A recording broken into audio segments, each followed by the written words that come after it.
নমস্কার কৃষক বন্ধুরা, কৃষি ও ইত্যাদি ইউটিউব চ্যানেলে সকল কৃষক বন্ধুদের স্বাগত জানাই। বন্ধুরা, আজকের ভিডিওটি নিয়ে এসেছি মূলত যারা শাঁখ আলু বা শরবতী আলু বা শাঁখ আলুর চাষ করেন, বিভিন্ন জায়গা অনুযায়ী বিভিন্ন নামে চেনে সবাই, যারা চাষ করেন তাদের জন্য এই ভিডিওটি নিয়ে আসা। এই বছরে অতিরিক্ত বৃষ্টি হয়ে গেছে, সেই কারণে মাটির রস পর্যাপ্ত, তার জন্য শাঁখ আলুর জমিতে কিছু ফাঙ্গাস জাতীয় রোগের লক্ষণ দেখা দিচ্ছে। এই ফাঙ্গাস বা ছত্রাক জাতীয় রোগের হাত থেকে আপনার শাঁখ আলুকে রক্ষা করতে গেলে কিছু পরিচর্যা করার প্রয়োজন। তাই এই ভিডিওটিতে প্রাথমিকভাবে প্রথম পর্যায়ে শাঁখ আলুর কিছু পরিচর্যা নিয়ে আলোচনা করা হয়েছে। ভিডিওটি যদিও খুব একটা বড় হবে না, স্কিপ না করে তাই শেষ পর্যন্ত দেখবেন। আর যদি ভালো লাগে অবশ্যই একটা লাইক করবেন এবং চ্যানেলটি সাবস্ক্রাইব করে নেবেন। দেখুন বন্ধুরা, শাঁখ আলু গাছ এগুলো আপনার গোড়া পচা, প্রধানত গোড়া পচে যাচ্ছে এবং সেই কারণে আস্তে আস্তে গাছটি ঝিমিয়ে শুকিয়ে মারা যাচ্ছে। এরকম প্রত্যেকটি জমিতে বেশ কিছু গাছ লক্ষ্য করা যাচ্ছে, যেটা প্রত্যেকটা গাছ আপনি দেখুন, তুললে বোঝা যাবে। গাছটি তুলি, দেখুন প্রত্যেকটা গাছের ওই দেখুন গোড়াটা পচে গেছে, ঠিক গোড়ার জায়গাটা পচে গেছে, ওই কারণেই আস্তে আস্তে গাছটা ঝিমিয়ে শুকিয়ে যাচ্ছে। এটা ছত্রাকজনিত রোগের কারণেই মূলত এটা হচ্ছে। এই ছত্রাকজনিত রোগ থেকে দ্রুত আপনার শাঁখ আলুকে রক্ষা করতে গেলে আপনাকে স্প্রে করতে হবে মেটালক্সিল ম্যাঙ্কোজেব।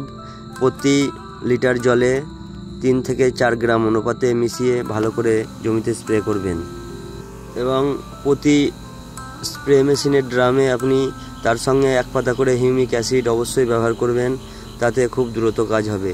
মেটালক্সিল ম্যাঙ্কোজেব গাছের পাতা এবং মূল উভয় ক্ষেত্রেই দ্রুত কাজ করে, তাই অবশ্যই আপনারা অন্য কোনো ছত্রাকনাশক ব্যবহার না করে মেটালক্সিল ম্যাঙ্কোজেব ব্যবহার করুন।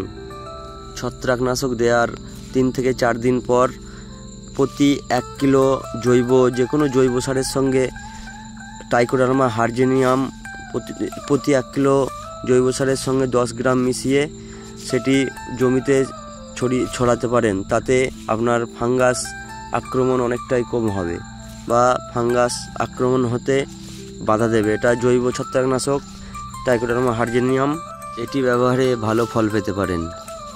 তার সঙ্গে এই বছরে কিছু কিছু জমিতে দেখছি প্রচুর পরিমাণে আগাছা, এই দেখুন আগাছা জন্মেছে। এই আগাছাগুলো কোনো কোনো জমিতে এত পরিমাণে জন্মেছে যে মুনিশ বা লেবার করে আপনাকে সেগুলো মারতে গেলে অনেক খরচ হয়ে যাচ্ছে।